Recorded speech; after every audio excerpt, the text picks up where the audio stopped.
Good morning, my beautiful family. Today is day 13 of our Book of Mormon reading. Thank you for still reading with me. It means a lot to me.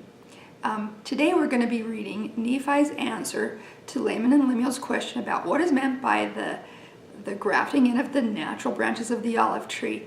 And he explains to them this important concept, which is that the branches of the olive tree, the natural branches, are the house of Israel. And the breaking off of them is them being scattered and rejecting the gospel. And then through the Gentiles, they are given the gospel again and accept it, and then they will be grafted back in, the natural branches grafted back into the natural olive tree. And this is the history of the house of Israel and how Christ redeems the whole world, the Israelites and the Gentiles, one fold, one shepherd. So we'll be reading this in chapter 15 today. And I said unto them, Have you inquired of the Lord? And they said unto me, We have not, for the Lord maketh no such thing known unto us. Behold, I said unto them, How is it that ye do not keep the commandments of the Lord? How is it that ye will perish because of the hardness of your hearts?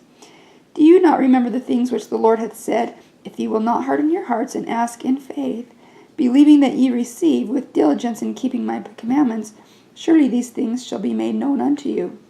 And now the thing which our father meaneth concerning the grafting in of the natural branches through the faithfulness of the Gentiles, is that in the latter days, when our seed shall have dwindled in unbelief, yea, for the space of many years and many generations after the Messiah shall be manifested in my body unto the children of men, then shall the fullness of the gospel of the Messiah come unto the Gentiles, and from the Gentiles unto the remnant of our seed.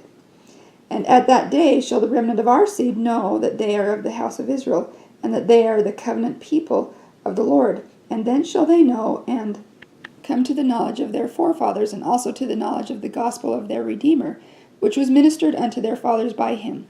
Wherefore they shall come to a knowledge of their Redeemer, and the very points of his doctrine, that they may know how to come unto him and be saved.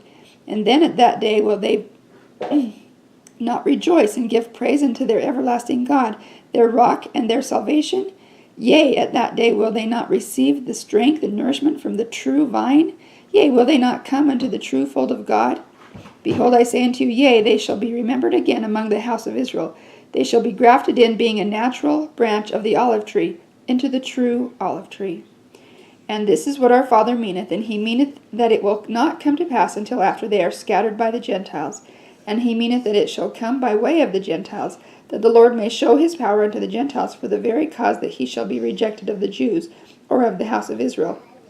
Wherefore our Father hath not spoken of our seed alone, but also of all the house of Israel, pointing to the covenant which should be fulfilled in the latter days, which covenant the Lord made to our father Abraham, saying, In thy seed shall all the kindreds of the earth be blessed.